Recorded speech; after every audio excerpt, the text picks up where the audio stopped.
கரூரில் தாவைக்க தலைவர் விஜயனுடைய உரை நிகழ்ந்து கொண்டிருக்கும் போதே அவருக்கு பக்கவாட்டில் வலதுபுறத்தில் நிகழ்ந்த அந்த கூட்ட நெரிசலை தற்போது பார்த்து கொண்டிருக்கிறோம். விஜய் பேச்சு தொடங்கும் முன்பாகவே மரண ஓலம் ஒலிக்க தொடங்கி இருக்கிறது. கரூரில் இந்தியா முழுக்க பெரும் அதிர்வலைகளை ஏற்படுத்தி இருக்கிறது இந்த கரூர் துயர சம்பவம். உறவினர்களை இழந்தவர்கள், தங்கள் குழந்தைகளை இழந்தவர்களுடைய அழுகுரல் கரூர் முழுக்க எதிரொலித்துக் கொண்டிருக்கிறது. இந்த செய்தி தமிழ்நாடு முழுக்க மிகப்பெரிய அதிர்வலைகளை உருவாக்கி இருக்கிறது. தற்போது அந்த காட்சிகளை பார்த்து கொண்டிருக்கிறோம். அரசு மற்றும் தனியார் மருத்துவமனைகள் முன்பாக உறவினர்கள் நின்று கொண்டு தங்களது குரல்களை பதிவு செய்து கொண்டிருக்கிறார்கள். அவரது அழுகுரல்களை நியூஸ் தமிழ் பதிவு செய்து கொண்டிருக்கிறது. கார்த்திக், இது நீங்கள் ஏற்கனவே விஜயனுடைய பல்வேறு ஊர்களுக்கும் போயிருக்கிற போது மற்ற ஊர்களில் நடக்காத ஒன்று கரூரில் நடந்திருப்பதற்கான தனிப்பட்ட பிரத்யேக காரணங்கள் இருந்ததா? சமூக வலைதளங்களில் மின்சாரம் துண்டிக்கப்பட்டது, விஜய் பேசுவதற்கு முன்பாக லத்தி சார்ஜ் பண்ணாங்கன்னு நிறைய வதந்திகள் அங்கங்கே போய் பரவிக்கொண்டே இருக்கிறது. ஆக்சுவலாக களத்தில் அது இந்த விஜயனுடைய பேச்சுக்கு முன்பாக எக்ஸாக்டாக நடந்தது என்ன? நெல்சன், ஒருவேளை மின்சாரம் துண்டிக்கப்படவில்லை என்றால் உயிரிழப்பு இன்னும் அதிகமாக இருக்கும். ஏனென்றால் அந்த கட்சியை சேர்ந்த இல்ல அவருடைய ரசிகர்கள் ஒருபோதும் யார் பேச்சுக்கும் கட்டுப்படாத ஒரு கூட்டமாக இருக்கிறார்கள்.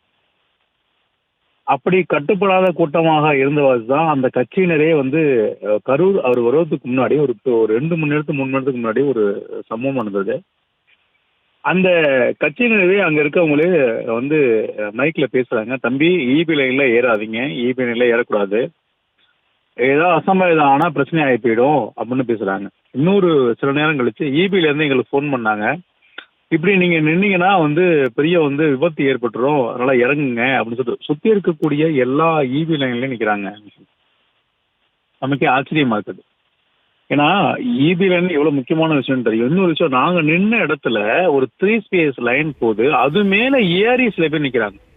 ஏறி பக்கத்துல இருக்க பில்டிங்கு தாவுறாங்க. ஏன்னா அந்த இப்படி சூழல் அமைந்தாங்க. பக்கத்துல இருக்க எல்லா வீட்லயும் கீழே பூட்டிட்டாங்க. அதாவது இந்த ஃபர்ஸ்ட் ஃப்ளோர் இருக்கக்கூடிய வீட்டுல பூட்டிட்டாங்க. இவங்க என்ன பண்றாங்க, ஈவி கம்பம் வழியா ஏறி ஒரு சில பசங்க ஏன்னா விஜய் பார்க்கணுங்கிற ஆர்வத்துல ஒரு மாலை 5-6 மணிக்கு இந்த மாதிரி பண்றாங்க. இது நம்ம சொல்லல, அவங்க கட்சியினரே அலௌன்ஸ்மெண்ட்ல சொல்றாங்க, ஈபி லைன்ல ஏறாதீங்க, ஈபி ஈபி டிரான்ஸ்ஃபார்ம் நியர்பை இருக்கு, நீங்க ஏறணும்ல உடனடியா பாதிப்பு ஏற்படுத்தும், ஏதாவது பிரச்சனையாச்சுன்னா யாரு பதில் சொல்லுவா, இறங்குங்கன்னு சொல்றாங்க. அதையும் கேட்கற மாதிரி இல்ல, பல தடவை சொல்லிட்டாங்க. காவல்துறை மூலயமா நடவடிக்கை எடுப்போம்னு சொல்லிட்டு யாரு சொல்றா, அந்த கட்சியினரே சொல்றாங்க, காவல்துறைனா நடவடிக்கை எடுப்போம், உடனே நீங்க மேல இருந்து இறங்குங்க அப்படின்னு சொல்றாங்க. அதையும் அவங்க கேட்கல. இது போல ஒரு கட்டமைக்கப்படாத ஒரு கூட்டம், அது மாதிரிதான் தாவேகா கூட்டமாக இருந்துச்சு. அந்த கூட்டத்துலதான் இந்த மாதிரி சொல், அந்த அடிப்படையில தான் அதன் பிறகு அதாவது அரசு நிறுத்தல, அதற்கு முன்னதாக இவங்களோட அலௌன்ஸ்மெண்ட்டுக்கு அப்புறம் தவிர்க்க முடியாத சூழலில் இனியும் ஏதாவது பெரிய அசம்பாவிதம் ஏற்பட்டு விடக் கூடாது என்பதற்காக தான் ஈவி லைன் நிறுத்துறாங்க. ஏதோ இவங்கெல்லாம் கீழே நிக்கிறாங்க, சுத்தி ஒரு லட்சம் பேர் நிக்கிறாங்க, கரண்ட் ஆஃப் பண்ணும் அப்படிங்கிறதுக்காக எதுவும் நோக்கமாக இருக்காதுன்னு நான் நம்புறேன். ஏன்னா 100% நம்புறேன். ஏன்னா இவங்க எடுத்த ஒவ்வொரு முயற்சியும் ஆபத்தானவை. ஈபி லைன்ல ஏறி நிக்கிறது, டிரான்ஸ்ஃபார்ம் நியர்பை இருக்கப்பே அந்த லைன்ல இருக்கிறது, ஈபி லைன்ல ஏறி நின்று இன்னொரு வீட்டு மாடி இப்படி தூங்குறது, இந்த மாதிரி எல்லா சூழலையும் நம்மகிட்ட விஷுவலாவே இருக்கு. அவங்க எதுவும் நம்ம பேசுறதுனால புயலாம் சொல்ல முடியாது, விஷுவலாவே இருக்கு அவங்க என்னென்ன பண்ணாங்கன்னு. அவங்க அலௌன்ஸ்மெண்டே இருக்காது. இந்த சூழல்ல தான் ஈபி லைன் நிறுத்தினாங்களே தவிர, அதுவும் ஈபி லைன் எடுத்ததுக்கு முக்கியமான காரணம் அவங்களோட பாதுகாப்பு கருதியான் தவிர மற்றபடி அதுக்கு பின்னாடி இருக்கக்கூடிய எந்த ஒரு உள்நோக்கம் இருக்க வாய்ப்பு இல்லைன்னு நினைக்கிறேன். இல்லை, இப்போ இதை காவல்துறையால் கட்டுப்படுத்த முடியாத எல்லையை தாண்டிருச்சு அந்த இடம். எனக்கு ரொம்ப ஆச்சரியமாக இருக்கிறது. நீங்கள் சொல்கிற எல்லா விஷயங்களும் இதற்கு முந்தைய மாவட்டங்களில் நடந்துச்சு இல்லையா? அப்போ இந்த விஷயங்களில் கரூர் ஏன் இவ்வளோ ஸ்பெசிஃபிக்? இத்தனைக்கும் தாவேகா கரூரில் பிரச்சாரம் செய்வதற்கு கேட்ட பகுதி கரூரினுடைய மையப்பகுதின்னு சொல்கிறாங்க.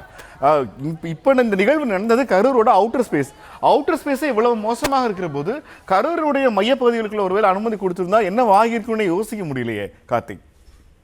இல்ல இதுவும் ஒரு நகரத்துக்கு உட்பட்ட பகுதி தான். இது ரொம்ப அவுட்டர்லாம் கிடையாது, நகரத்துக்கு உட்பட்ட பகுதி தான். இது பக்கத்துல தான் எடப்பாடி பழனிசாமி அவர்களே நேற்றைய முன்தினம் இதே இடத்துல பிரச்சாரம் பண்ணிட்டு போனார். அவர் ஏன்னா அது இதே முக்கியமான இடத்துல இடமும் கூடாது, நம்ம சாதாரணமா அதை கடந்து போக முடியாது. ஏன்னா விஜய்க்காக கார்த்திக் நீங்க நான் சொன்னது சரியா கவனிக்கல. இதே இடத்தில் தான் எடப்பாடி பழனிசாமி பிரச்சாரம் நிகழ்ந்ததா?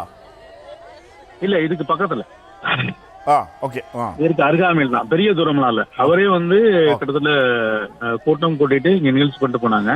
அது பக்கத்துலாம் கொடுத்தாங்க. ஏன்னா இவங்க ஒவ்வொரு தடவையும் சொல்றப்ப முக்கியமான காரணம் என்ன இருக்குன்னா, ஏன் எடப்பாடி பழனிசாமி கொடுக்குறீங்க எங்களுக்கு கொடுக்கறது இல்லை அப்படின்னு கேட்கறாங்க. ஒவ்வொரு தடவையும் இவங்களோட கேள்வி எப்படி இருக்குன்னா, எடப்பாடி பழனிசாமி அவர்களுக்கு வந்து இங்க பிரச்சாரத்துக்கு இடம் தரீங்க, எங்களுக்கே தரதில்லை அப்படின்னாங்க. அதை விட நல்ல இடமாவே இன்னைக்கு திமுக அரசு வந்து கொடுத்தாங்க.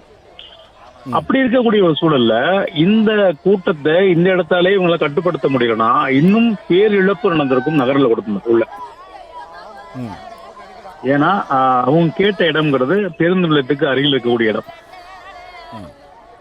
ஒருவேளை அங்க கொடுத்தா இன்னும் கூட பேரிழப்பு நடந்திருக்க வாய்ப்பு இருக்கு. இன்னொரு விஷயம் என்னன்னா, நம்ம வந்து இந்த கூட்டத்தை பொறுத்த வரைக்கும் மிகப்பெரிய ஒரு பிரம்மாண்ட கூட்டமா அப்படிங்கறது விஷயத்தை விட, இந்த குறுகான இடத்துல அவங்க கட்சியினரே 2 பக்கமும் பிளக்ஸ் அடிச்சு அந்த கூட்டத்தை ரொம்ப இறுக்கமா காட்ட முயற்சி செஞ்சாங்க.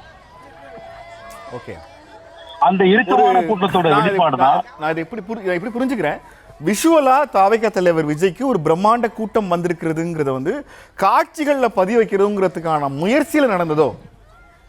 ஆமா, ஏன்னா என்னோட கணிப்பு சரியா இருந்தா இதை விஜய் ரசிக்கிறாருன்னு நினைக்கிறாங்க.